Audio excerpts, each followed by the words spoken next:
श्री स्वामी समर्थ. खूप महिलांना माहिती नाही की गुरुचरित्र पारायण करताना पूजेची मांडणी कशी करावी. खूप साध्या आणि सोप्या पद्धतीने सांगणार आहे. तर सर्वात अगोदर जेथे तुम्हाला पूजेची मांडणी करायची आहे तर तेवढी जागा तुम्ही स्वच्छ पुसून घ्या. त्यानंतर त्यावर एक चौरंग ठेवून त्यावर व्हिडिओमध्ये दाखवल्याप्रमाणे लाल रंगाचे किंवा भगव्या किंवा पिवळ्या रंगाचे कापड अंथरून घ्यायचे आहे.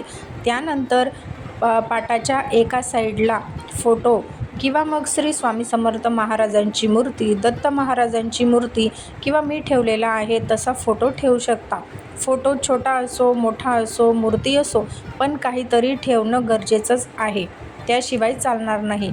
आणि त्यानंतर फोटो ठेवून झाल्यानंतर फोटोच्या एका बाजूला म्हणजे आपल्या उजव्या साईडला नारळ ठेवून घ्यायचा आहे. कलश मांडायची गरज नाही. तर बघा मी व्हिडिओमध्ये जसं दाखवलेलं आहे ना त्याचप्रमाणे. त्यानंतर श्री स्वामी समर्थ महाराजांच्या फोटोसमोर आपल्याला फळे अर्पण करायची आहेत. माझ्याकडे केळी आणि सफरचंद होतं म्हणून मी केळी आणि सफरचंद अर्पण केलेली आहेत. त्यानंतर पाटावरच एका बाजूला आपल्याला गुरुचरित्राचा ग्रंथ ठेवायचा आहे. त्यानंतर एक छोटासा कलश किंवा तांब्या भरून ठेवायचा आहे. तर बघा मी व्हिडिओमध्ये दाखवल्याप्रमाणे माझ्याकडे एक छोटासा तांब्या आहे तर मी तो भरून ठेवलेला आहे आणि स्वामींना पेढे देखील दाखवलेले आहेत. त्यानंतर एका बाजूला आपल्याला पाटावरच समई किंवा मग दिवा लावून घ्यायचा आहे.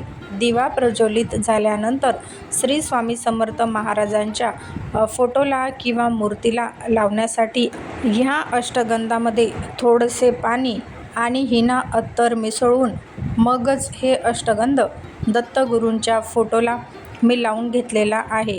तसेच गाय मातेला आणि स्वामी समर्थ महाराजांना देखील लावून घेतलेला आहे. तुम्ही देखील अशाच प्रकारे फोटोला किंवा मूर्तीला अष्टगंधेचा टिळा लावून घ्यायचा आहे. त्यानंतर आपल्या गुरुचरित्र या ग्रंथाला फुले वाहिलेली आहेत.